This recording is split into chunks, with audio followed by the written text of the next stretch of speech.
Good morning students. Vinayak school की ओर से online classes में आप सबका स्वागत है। कक्षा 9 हिंदी विषय में आज हम विसर्ग संधि को पढ़ेंगे। इससे पहले मैंने आपको स्वर संधि, व्यंजन संधि आदि के बारे में जानकारी दी। विसर्ग संधि और व्यंजन संधि जो है दोनों के नियम लगभग अलग है। व्यंजन संधि में मैंने आपको काफ़ी नियम बताए और विसर्ग संधि के नियम जो है अलग है। आज हम विसर्ग संधि के बारे में पढ़ेंगे। विसर्ग का मतलब क्या होता है?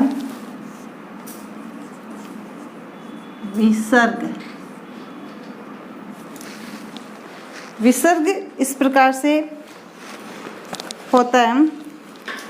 विसर्ग के साथ स्वर या व्यंजन, विसर्ग के साथ स्वर या व्यंजन क्या हो? विसर्ग के साथ स्वर या व्यंजन के मेल से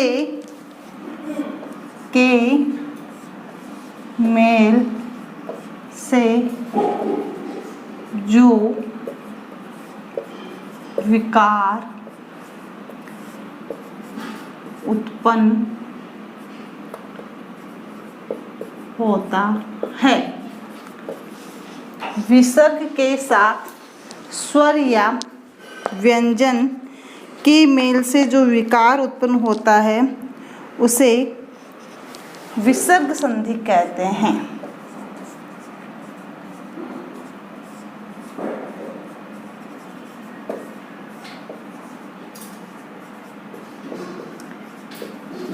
एक बार पुनः इसकी परिभाषा डिटेल से देखें।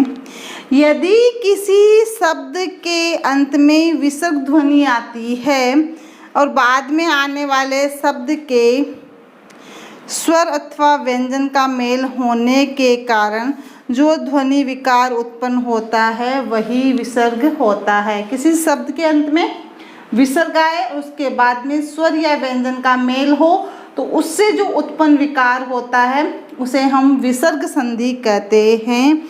इसके जो है विसर्ग में देखो, प्रातः काल क्या होगा? प्रातः काल, दुख, ये क्या है? विसर्ग के उदाहरण हैं। आप देखें इसी प्रकार से हम एक शब्द लिखते हैं प्राय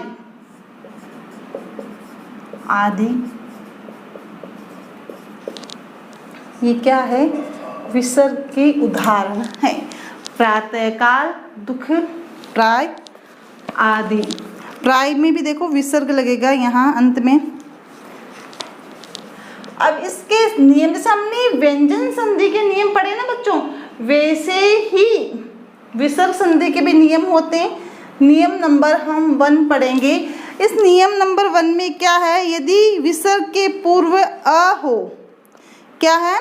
पूर्व में तो अ हो और बाद में आ हो। यदि विसर्ग के पूर्व में अ हो और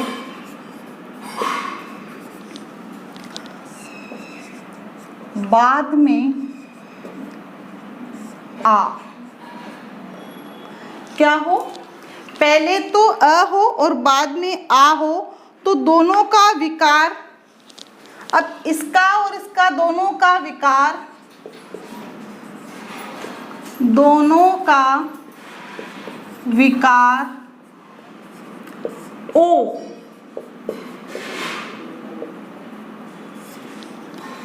में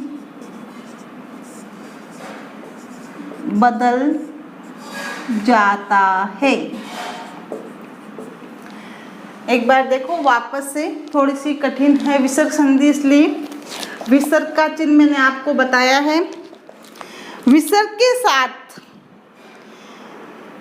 जो विसर्ग ध्वनि होती है उसके साथ या उसके बाद में स्वर या व्यंजन के मेल से जो विकार उत्पन्न होता है उसे हम विसर्ग संधि कहते हैं। विसर्ग के मैंने उदाहरण आपको दिए हैं, जैसे प्रातःकाल, दुख, प्राय, ये विसर्ग साथ में लगता है ना। अब इसका हम नियम देखते हैं। नियम नंबर 1, यदि विसर्ग के पूर्व यानी पहले अ हो और बाद में आ हो तो दोनों का विकार जो है किस में बदल जाता है? ओ में बदल जाता है। अब इसमें देखो, मन है प्लस अविराम, मन है प्लस अविराम। अब इसमें देखो, विसर्ग के पहले क्या है? अ है, और विसर्ग के बाद क्या है? अ। तो दोनों मिलकर किसमें परिवर्तित हो जाएंगे? मनोविराम ओ में, मनोविराम ओ में परिवर्तित हो गया। देखो बहुत अच्छी तरह से समझना। अध प्लस भाग, अधोभाग, अध प्लस भाग, अधोभाग। विसर्ग के पहले अ का स्वर आ रहा है, भा में आ का आ रहा है, अ प्लस आ मिलकर क्या बन गया है? ओ बन गया है, अधोभाग। यस प्लस अभिलाषा, यशोभिलाषा, यस प्लस अभिलाषा, अ और अ मिलकर ओ हो जाएगा, यशोभिलाषा।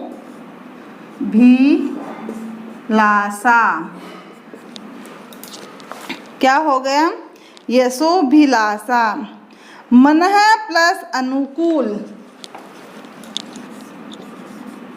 मनः प्लस अनुकूल, मनोनुकूल।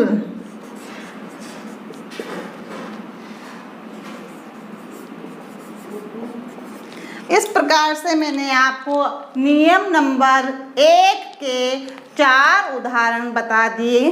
पहला नियम देखो एक बार फिर से, यदि विसर्ग के पूर्व में अ यानी विसर्ग के निशान से पहले अ हो और बाद में आ या अ कुछ भी हो तो उसका दोनों का जो विकार उत्पन्न होगा वो ओ में बदल जाता है। विकार किसमें बदल जाता है? ओ में बदल जाता है। मनः अविराम, मनोविराम, अध भाग प्लस भाग, अधोभाग। यशः प्लस अभिलाषा, यशोभिलाषा। मनः प्लस अनुकूल, मनोनुकूल। अब उसके बाद हम नियम नंबर 2 को देखेंगे। यदि विसर्ग के पहले ओ अ हो और बाद में आने वाला शब्द का पहला अक्षर अ ए हो तो विसर्ग का लोप हो जाता है। अ ए हो तो क्या होगा?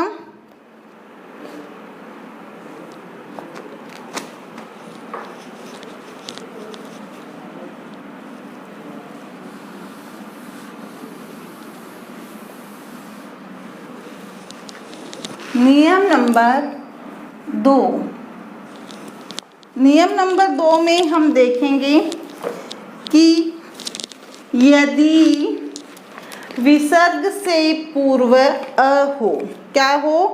अ हो और बाद में जो है विसर्ग के क्या हो? ए ई हो तो विसर्ग का लोप हो जाता है, तो वहाँ पे विसर्ग नहीं रहेगा। हम उसके भी उदाहरण देखेंगे, दूसरे नियम के भी।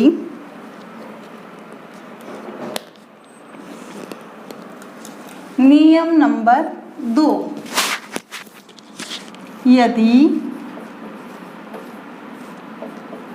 विसर्ग के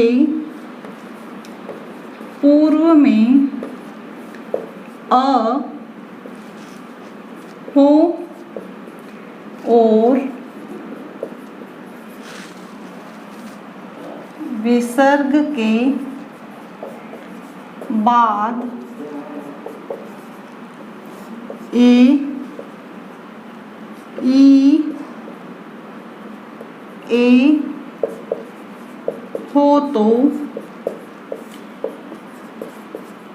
विसर्ग का लोप हो जाता है। क्या हो जाएगा? विसर्ग का लोप हो जाता है।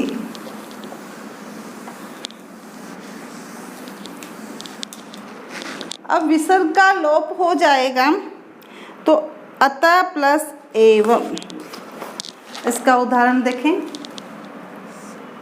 अतः प्लस एव, अतएव। क्या हो गया? अतः प्लस एव, इसमें विसर्ग का लोप हो गया। अतएव यस प्लस इच्छा, यस है प्लस इच्छा, यस इच्छा। ये इसके उदाहरण हैं नियम नंबर 2 के। इसी प्रकार हमारा तीसरा नियम होगा, यदि विसर्ग के पहले अ हो और बाद में किसी भी वर्ग का तीसरा चौथा वर्ण य र ल व व्यंजन आते हो तो विसर्ग ओ में बदल जाता है। 3, यदि विसर्ग के पहले अ हो और विसर्ग के बाद किसी भी वर्ग का तीसरा चौथा वर्ण व या य र ल व हो तो विकार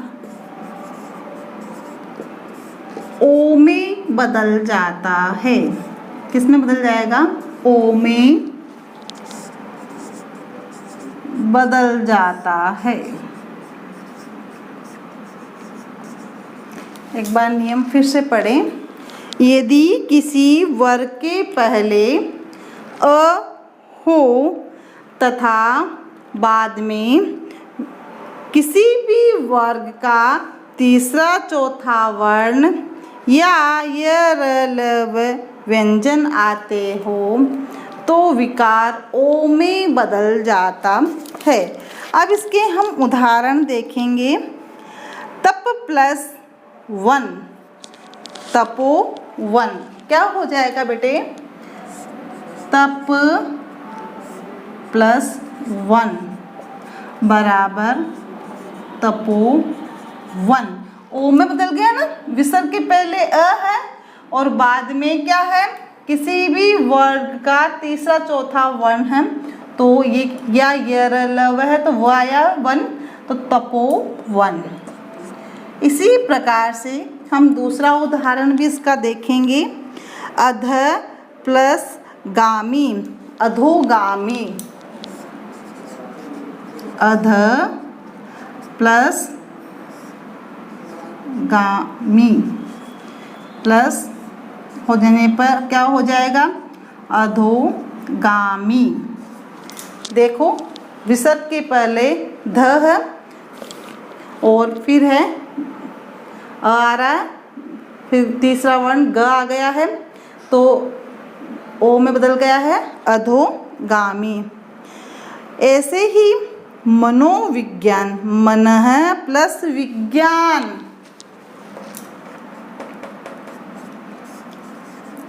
मनः प्लस विज्ञान, मनोविज्ञान। आया समझ में बच्चों? एक बार पुनः रिवीजन कर देती हूँ उसका मैं। यदि विसर्ग के पहले अ हो और बाद में विसर्ग के बाद किसी भी वर्ग का तीसरा चौथा वर्ण या र ल व व्यंजन हो तो उससे उत्पन्न जो विकार है वह ओ में बदल जाता है। तप प्लस वन, तो तप विसर्ग के पहले अ का स्वर आ रहा है व और बाद में य र ल व व्यंजन हो गया तपोवन, अधः गामी, अधोगामी, मनः विज्ञान, मनोविज्ञान। इस प्रकार से हम देखें तो हमारे ये 3 नियम हो गए हैं। अब चौथा नियम क्या है? यदि विसर्ग के बाद अ के अतिरिक्त कोई भी अन्य स्वर अथवा किसी भी वर्ग का तृतीय व चतुर्थ व पंचम वर्ण हो, विसर्ग के बाद अ के अतिरिक्त कोई अन्य स्वर या किसी भी वर्ग का तृतीय चतुर्थ पंचम वर्ण हो, य र ल व हो तो विसर्ग के स्थान में र हो जाता है। आप नियम देखें इसका नंबर 4, बस 4 नियम ही करवाऊंगी, ज़्यादा नहीं करवाऊंगी। नियम नंबर 4, यदि विसर्ग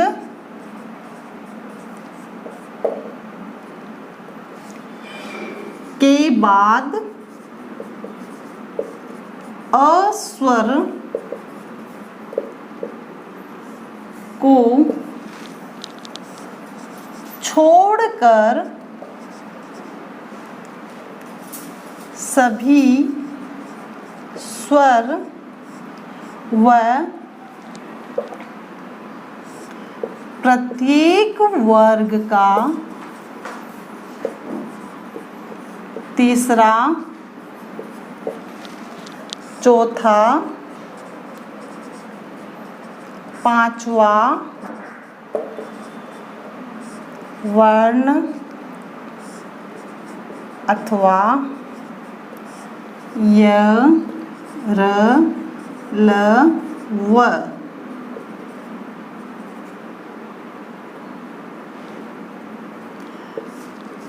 व्यंजन हो तो विसर्ग र में बदल जाएगा। देखें चित्र से नियम। यदि विसर्ग के बाद अस्वर्ग को छोड़कर अ के अतिरिक्त कोई भी अन्य स्वर अथवा किसी वर्ग का तीसरा चौथा पांचवा वर्ण हो या य र ल व व्यंजन हो तो विसर्ग के स्थान में र हो जाता है। जैसे आयु है प्लस वेद, क्या होगा? आयु प्लस वेद, तो इसका विसर्ग र में बदल जाएगा तो ये हो जाएगा आयुर्वेद। आया क्या समझ में बच्चों? उदाहरण नंबर 1। ऐसे ही मैं आपको दूसरा उदाहरण दूंगी। आयु है प्लस वेद, आयुर्वेद। ज्योति है मैं, तो क्या होगा? ज्योतिर्मय। ज्योति है प्लस मैं, तो हो जाएगा ये विसर्ग म में र में बदल जाएगा ना, ज्योतिर्मय। ऐसे ही इसका तीसरा उदाहरण देखें। ज्योति है प्लस मैं का ज्योतिर्मय हो गया। ऐसे ही आसी प्लस वचन,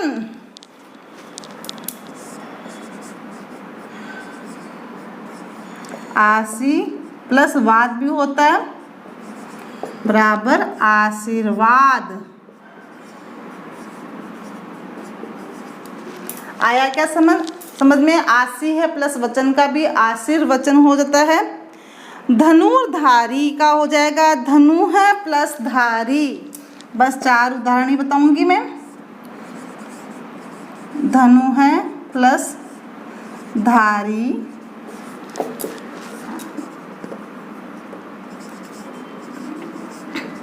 धनुर्धारी।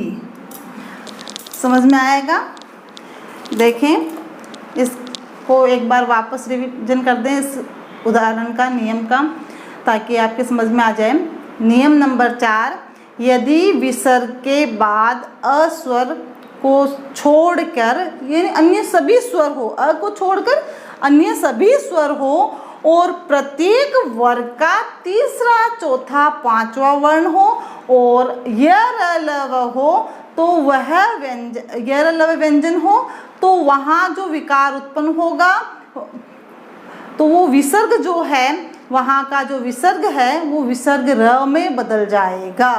तो जैसे आयु है प्लस वेद, तो आयुर्वेद विसर्ग किसमें आ गया? र में आ गया।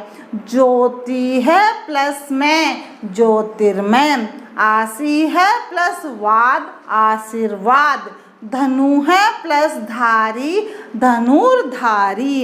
इस प्रकार से हम 4 नियम पढ़े हैं और 4 नियमों के मैंने आपको 3-3, 4-4 उदाहरण बताए। इसके अनुसार हम देखें तो हमारा विसर्ग संधि के 4 नियम पूरे हुए। अब मैं आपको गृह कार्य दूंगी। गृह कार्य में ज़्यादा प्रश्न जो संधि से नहीं होते हैं, केवल उसमें आपको उदाहरण ही ज़्यादा करने पड़ते हैं। तो प्रश्न संख्या गृह कार्य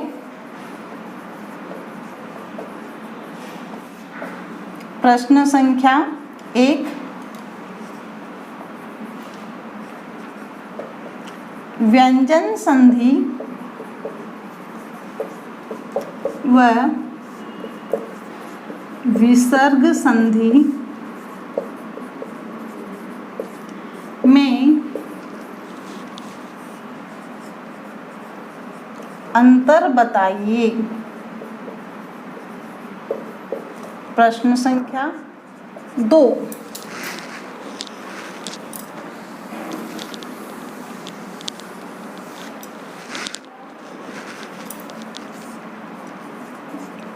विसर्ग संधि को स्पष्ट करते हुए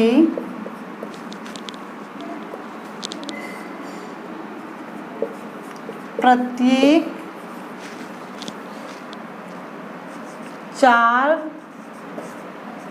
नियम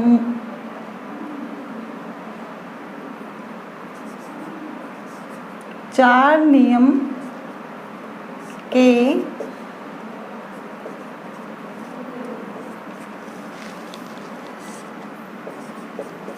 5-5 उदाहरण दीजिए। आया क्या समझ में? सिर्फ 2 ही प्रश्न करने हैं, ज़्यादा नहीं करने हैं, क्योंकि विसर्ग संधि जो हमने पढ़ी है उसके 4 नियम पढ़े हैं। तो उन नियमों, व्यंजन संधि और विसर्ग संधि में तो अंतर बताना है और विसर्ग संधि को स्पष्ट करते हुए हमने 4 नियम पढ़े हैं। उन 4 नियमों के 5-5 उदाहरण आपको करने हैं अपनी अभ्यास पुस्तिका में। Thank you.